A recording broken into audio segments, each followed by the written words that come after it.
Hey, Dr. Jon Finn here. Welcome to the Habit Mechanic podcast. Right now, you can get my new best-selling book, Train Your Brain for the AI Revolution, at tougherminds.co.uk. The digital book, audiobook, and physical book are all available at a special price that you won't find anywhere else. Hello, Habit Mechanics. It's Dr. Jon Finn here. I hope you're having a fantastic week so far. Welcome to a new series of shorter podcasts where I'm gonna talk about the stories of people that I think are habit mechanics. As you've heard me say many times, I feel that spending over 20 plus years in this field of helping people to be at their best, I feel that the only way to be at our best in the challenging modern world is to become a habit mechanic. Traditional coaching methods don't work anymore because the world is too challenging.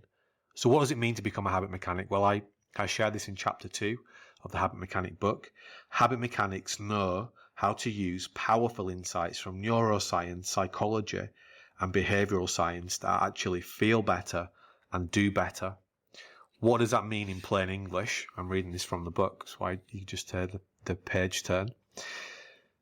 By becoming a habit mechanic, you will learn how to use a range of simple and practical tools that will change your brain and help you design your environment to make it easier to be at your best. In a nutshell, learning how to become a habit mechanic is learning how to coach yourself. In other words, how to self-coach. Because the world is more challenging than ever before, being able to do this is more important before. And it's not just knowing what you need to do to be at your best. It's being able to build the habits that allow you to do that. We know that traditional ways of helping people to be at their best, whether it's self-help, therapy, traditional coaching, they're not designed to help us to change our behavior, to build better habits. They're designed to give us more knowledge, sometimes more skills, but not actually build new habits. And it's quite interesting if you dig into where does the term coaching actually come from. Obviously, the term coach is about transporting people. That's its origin. But according to some information that I've been reading, the origins of the word coach, when it relates to helping others do better, actually came from Oxford University in the 1830s. And it says the origins of the word coaching. So the first use of the term coach in connection with an instructor or trainer arose around 1830 in Oxford University slang for a tutor who carried a student through an exam. I found that so interesting. And it makes complete sense. So that's the origin of the word, or one of the origins. But here's the problem. The world that we're currently living in has just propelled us into these almost continuous transition state. So my PhD's, a big chunk of my PhD's is about transitions. So I'm very familiar with those models. There are lots of normal transitions in our life, like going from primary school or elementary school to secondary school, moving from being a teenager to an adult, getting your first job, retiring, etc. There's lots of what we call normative transitions. But there are lots of non-normal transitions as well. And it appears to me that what the post-pandemic world has done, it's catapulted the vast majority of us, if not all of us, into this state of perpetual transition where we are just constantly surrounded in our private lives and our work lives and our social lives. We're just constantly surrounded by change, and the change is getting faster and faster. So if we think back to our parents and our grandparents' generations, where lots of people, for example, in the Western world worked in factories, and you learned, you went to work at a set time in the morning, you left work at a set time in the evening, you had set breaks. Once you'd learned your basic job, it didn't really change throughout the course of your career. When you went home, you didn't take any work home with you. No emails, no phones, etc. Whereas in today's world, even doing something simple like banking is changing all the time because of technology.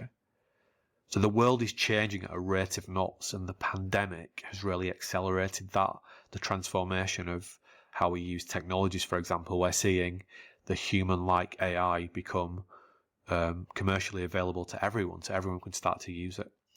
So we live in a world where the only constant is change, and whereas previously we may have been able to rely on others to help us to get better at the things we need to get better at, I think more than ever now the starting point has to be ourselves. We have to first and foremost get good at coaching ourselves how to be at our best. And that is the whole point of the habit mechanic approach, first and foremost, is that you learn how to coach yourself in a way that you can build better habits. And what I want to share in this short podcasts is stories of people that I think have shown the power of actually self-coaching, and showing that when you put your best foot forward and you're prepared to take responsibility for doing your best to be at your best, and you use insights from science, then you're going to have the best chance of actually being at your best and fulfilling your potential. So the first story I want to share today is about someone called Roger Bannister. Roger Bannister was the first person to run the sub 4-minute mile. And I actually talk about Roger Bannister in the book in chapter 4. And I want to share that chapter with you now so that you can hear the story or revisit the story, because it's really powerful and it's really empowering. And it shows the importance of using what we call or moving away from what we call black box theories if we actually want to be at our best. So this is the story of Roger Bannister and how he used insights from cutting edge science to help him to become the first person on the planet to run the sub 4-minute mile. Chapter 4. The secret science behind a story of iconic sporting success. They said it couldn't be done. They said it was not possible. But on May 6, 1954, Roger Bannister became the first person to run a sub 4-minute mile. Some of the world's best runners and coaches had been attempting to break this record since the 1880s, and it was beginning to look impossible. In the 1950s, Bannister was not the only elite athlete trying to break that 4-minute barrier. The record was also being pursued by American Wes Santee and Australian John Landy. So why did Bannister succeed where many others had failed? Bannister's secret advantage. Running was only Bannister's hobby. His profession was medicine. At Oxford University, he was training to be a medical doctor. He was also a research scholar studying the respiratory system. As his research participants were running on treadmills in the university laboratory, Bannister was investigating the effects of oxygen levels on their performance. This was cutting-edge research. As stated in Neil Bascom's The Perfect Mile, few had examined the body's capacity to withstand punishment to the extent Bannister did. Bannister stated that he knew enough about medicine and physiology to know it was physically possible to run a sub 4-minute mile. He was not interested in the art of running fast, he was interested in the science. It's clear that Roger Bannister was an early pioneer in what we now call sports science. He wanted to understand the inner workings of his body and how it responded to training, much like a Formula One racing car mechanic understands the inner workings of an engine. If you understand the inner workings of your mind and body, you will be better able to make positive changes in your life. In contrast, his competitors had a less sophisticated understanding of how their training impacted their bodies. If you do not truly understand how your brain and body work, it will be more difficult to maximise your potential. Bannister's opponents were taking what scientists call a black box approach. In science, a black box approach means examining or testing a complex system or process, for example, how your brain works, without actually understanding what is going on inside it. For example, you are told off by your boss, input. This makes you feel stressed and angry, output. But you don't actually know what being told off did to your brain and body. You just know it made you feel angry. In the case of Bannister's opponents, they were focusing on the type of training they were doing, the input, and the running times they were achieving, the output. They were not scientifically measuring the effect their training was having on the inner workings of their bodies. They were treating it like a black box. So what?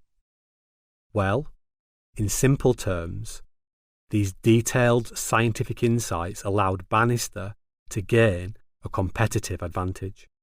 He made his training more efficient and effective than his competitors and was able to shave precious seconds of his running time. Bannister was a habit mechanic. By studying the inner workings of his body, Bannister uniquely understood that he had to get better at conserving oxygen as he ran.